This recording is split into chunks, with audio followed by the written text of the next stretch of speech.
تلکا یہ امتن ایک امت تھی، قد تحقیق خلت وہ گزر گئی، لہا اس کے لیے ہے، ما جو کسبت اس نے کمایا، ولکم اور تمہارے لیے ہے، ما جو کسبتم کمایا تم نے، ولا اور نہ تسألون تم سوال کیے جاؤ گے، اما اس کے بارے میں جو کانو تھے وہ یعملون وہ عمل کرتے۔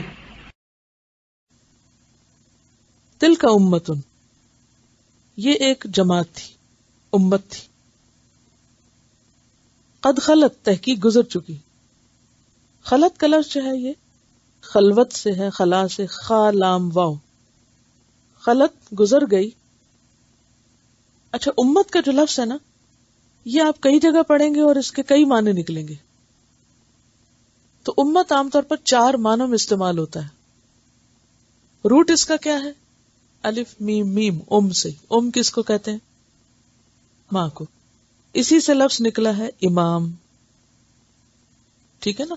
تو امت بمانا امام کے بھی استعمال ہوتا ہے۔ ابراہیم علیہ السلام کے لیے آتا ہے ابراہیم ایک امت تھے، اور وہاں امت کا معنی کیا ہے؟ امام تھے، ٹھیک ہے؟ امام تھے جنہوں نے امت کا کام کیا۔ تو امت کا ایک معنی گروہ بھی آتا ہے، دوسرا معنی گروہ۔ اب یہاں اشارہ ہے ابراہیم، اسماعیل، اسحاق، یعقوب علیہ السلام کی طرف، ان سب کو امت کہا جا رہا ہے، جو امام بھی تھے اور گروہ بھی تھے۔ امت کا لفظ وقت کے لیے بھی استعمال ہوتا ہے، وقت، ٹائم کے لیے۔ وَذَّكَرَ بَعْدَ أُمَّةٍ ایک وقت کے بعد اس کو یاد آیا۔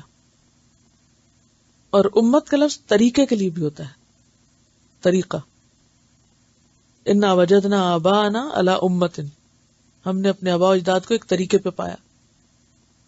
جیسے ملت کا معنی گروہ بھی ہوتا ہے اور ملت کا معنی طریقہ بھی ہوتا ہے، ٹھیک ہے نا؟ کیونکہ بہت سے لوگ جب اکٹھے رہتے ہیں تو ان کے طریقے بھی ایک جیسے ہو جاتے ہیں، اور وہ ایک خاص وقت پر بھی ہوتے ہیں، تو ان میں آپس میں بھی ریلیشن ہے۔ تو امت کا لفظ جو ہے یہاں کس معنی میں آ رہا ہے؟ گروہ کے معنوں میں۔ یہ ایک گروہ تھا، قد خلت گزر گیا، لہا ما کسبت اس کے لیے ہے جو اس نے کمایا، ولکم اور تمہارے لیے ہے، ما کسبتم جو تم نے کمایا، یعنی تم سے نہیں پوچھا جائے گا انہوں نے کیا کیا، ولا تسألون عما کانوا یعملون ہر شخص کو اپنے کیے کا خود جواب دینا ہوگا۔ کل نفس بما کسبت رہینہ سورۃ المدثر میں آتا ہے کہ ہر شخص اپنے کیے کے عوض رہن میں ہے۔ تلک امتن یہ ایک جماعت تھی، کس کو یہاں جماعت کہا جا رہا ہے، گروہ کہا جا رہا ہے؟ یہ ابراہیم اور یعقوب اور اولاد ابراہیم و یعقوب علیہ السلام۔ قد خلت تحقیق گزر چکی۔ اب چونکہ سورۃ البقرہ کہاں اتری؟ مدینہ میں، تو وہ جو بار بار انٹریکشن ہوتا تھا وہ آ کے طرح طرح کے اعتراض کرتے تھے۔ وہ کہتے تھے تم یہ کون سا دین لائے ہو، اصل دین تو یہودیت ہے، کیونکہ یعقوب نے ہمیں یہودی بننے کو کہا تھا۔ انہوں نے الاسلام کو چھوڑ کر فرقہ واریت اختیار کر لی تھی۔ آج ہمارا حال کیا ہے؟ الاسلام کو چھوڑ کر ہم بھی کس طرح جانے پہچانے جاتے ہیں؟ مختلف گروہوں سے۔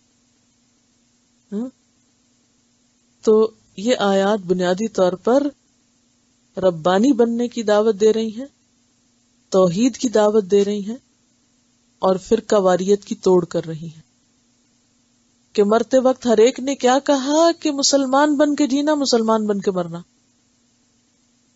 آج ہم اگر دیندار ہوں بھی تو اپنے بچوں کو کیا کہتے ہیں؟ کیا بن کے جینا اور کیا بن کے مرنا؟ جس خاص فرقے یا گروہ میں ہم ہوتے ہیں، وہ مسلمان ہیں یا نہیں، وہ اللہ کے وفادار ہیں یا نہیں، وہ شرک کر رہے ہیں، وہ کیا کر رہے ہیں، نہیں، ہم یہ کہتے ہیں کہ دیکھو یہ جو ہمارے باپ دادا کا فرقہ تھا نا، اس سے باہر نہیں نکلنا۔ فرقہ زیادہ امپورٹنٹ ہے بنسبت الدین کے، الاسلام کے۔ فرمایا تلک امتن یہ سب لوگ تھے، قد خلت گزر گئے، لہا ما کسبت ان کے لیے ہے جو انہوں نے کمائی کی۔ کسب کس کو کہتے ہیں؟ کاف سین بے، وہ کمائی جو انسان اپنے ہاتھ سے کرتا ہے، خود کی ہوئی محنت سے حاصل ہونے والی کمائی. ان کے لیے ہے جو انہوں نے خود اپنے ہاتھوں سے کیا، اپنی کوشش سے کمایا. یعنی انہیں جزا کس کی ملے گی؟ جو انہوں نے خود محنت کر کے کیا تھا. دنیا میں بھی آپ کو کیا ملتا ہے جس کے لیے آپ خود محنت کرتے ہیں؟ اب پڑھے کوئی اور تو ٹیسٹ آپ کیسے پاس کر سکتے ہیں؟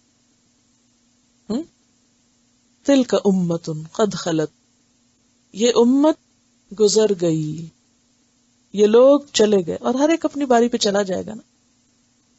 لہا ما کسبت، اس کے لیے ہے جو اس نے کمایا، وہی ان کو ملے گا.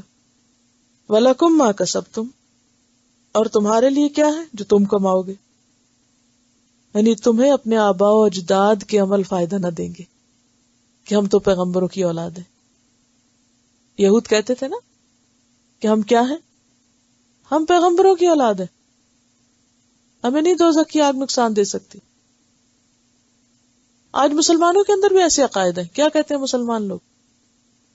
ہم تو سید ہیں، یا ہم تو بزرگوں کی اولاد ہیں، ہم آپ صلی اللہ علیہ وسلم کی امت ہے، ہماری سفارش ہو جائے گی اور باقی سب تو جائیں گے جہنم میں. یہ بھی ہے کہ ہمارا بچہ حافظ ہے اس لیے ہمیں فکر کی ضرورت نہیں، فلاں شہید ہو گیا ہمارے خاندان میں سو ہمیں بھی چھڑا لے گا. تو بات یہ ہے کہ سب سے پہلے تو آپ کی اپنی کوشش دیکھی جائے گی، اور اگر آپ نے کوشش کی ہے اور پھر بھی نہیں آپ کر سکے تو ہاں دوسرے کی سفارش آپ کو فائدہ دے گی. یار اب یہ محنت کرنے والا تھا، نہیں ہو سکا، وہ تو ایک الگ بات ہے. جس نے کام ہی نہ کیا اس کی سفارش کون کرے؟ نکموں کی سفارش تھوڑی ہوتی ہے. تو یہاں پر یہود سے کہا جا رہا ہے کہ تمہارے آباء و اجداد جو نیک تھے، اچھے تھے، ان سے نسبت صرف فائدہ نہ دے گی جب تک کہ تم وہ نہ کرو گے جو انہوں نے کیا. تو دین اصل میں کیا ہے؟ دین کا معاملہ خود محنت اور کوشش کا معاملہ ہے. ماں باپ کی نیکی اولاد کو نہیں فائدہ دے گی، اولاد کی نیکی ماں باپ کو فائدہ نہیں دے گی جب تک کہ وہ خود نہ کریں. حدیث میں آتا ہے من بطأ به عمله لم يسرع به نسبه، جس کا عمل سست ہوا، کم ہوا، اس کا حسب نسب اس کو کچھ فائدہ نہ دے گا. یعنی جو خود سست ہوگا، جو خود کوتاہی کرے گا، اس کا کسی اعلی خاندان سے ہونا اس کو کچھ بھی فائدہ نہ دے گا.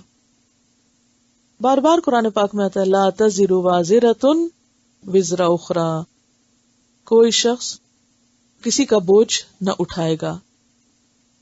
وَأَن لَّيْسَ لِلْإِنسَانِ إِلَّا مَا سَعَىٰ، اور ہر انسان کے لیے وہی ہے جو اس نے خود کوشش کی.